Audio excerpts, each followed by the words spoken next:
There are actually two statements which are two different problems in the question. The first problem is, Bismillah salatu wassalam ala Rasulillah. The first problem is, I can't pray 5 times a day. I can't do it.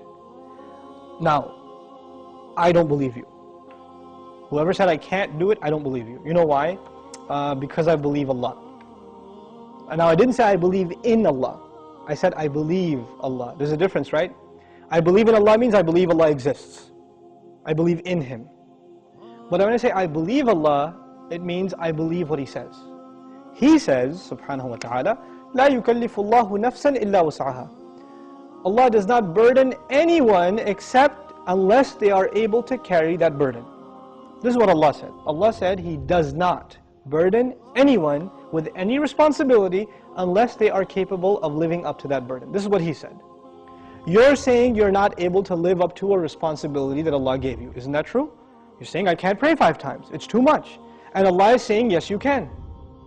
So I have a choice between believing you and believing Allah. And perhaps if you didn't realize this, maybe you're lying to yourself. Maybe you've convinced yourself because of your laziness, because of your lack of will, that you don't want to pray 5 times. Maybe you have to, I can't judge you. I don't know what the problem is. But the problem, maybe you're ashamed to pray in front of non-Muslims.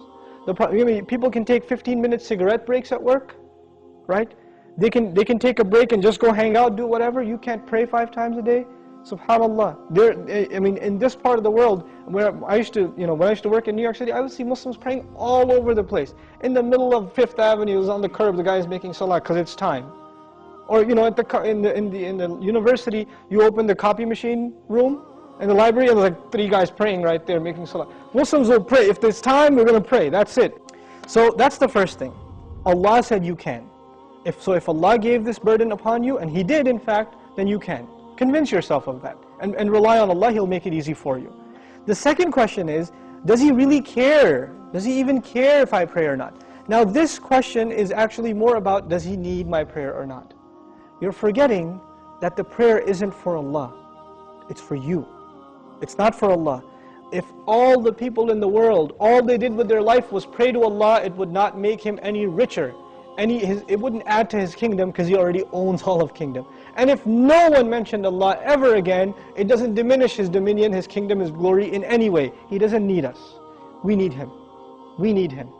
So the question is, do you feel like you need to pray?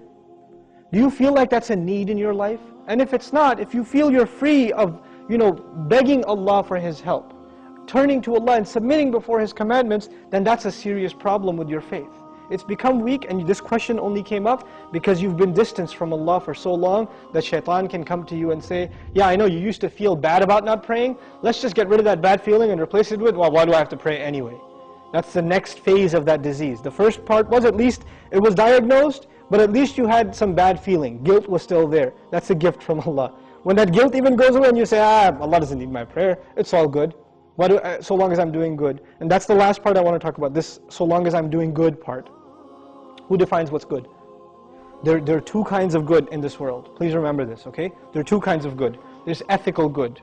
I'm good to my neighbor. I'm honest at work. I'm nice to people. I don't steal. I don't cheat. These are ethics, basic ethics, right? That everybody, I tell the truth. I'm honest. I pay my taxes, blah, blah, blah. These are ethical truths, okay? And I'm honest in business. Then there are religious goods. I go to Hajj. I give zakat. I pray 5 times a day. I fast in the month of Ramadan. These aren't ethical realities. These are religious goods. Good deeds that are religious and good deeds that are ethical, moral in nature. What happens a lot of times with Muslims and with non-Muslims, especially it happens with Muslims, is that we make a distinction between these 2 things. So in the Muslim world, you will find people that are morally good. They're nice to their family, they take care of their kids, they're responsible in the household, they're nice to their neighbors, they're honest at work. Good people, but guess what? No religion. I don't need religion to be good, is what they say. And on the other extreme, you have people that pray, go to Hajj, give zakah, have a long beard, dress in a very religious garment, and yet terrible to their family, cheating people in business, highly immoral and unethical. So what's happened is we have separated the 2 dimensions of goodness.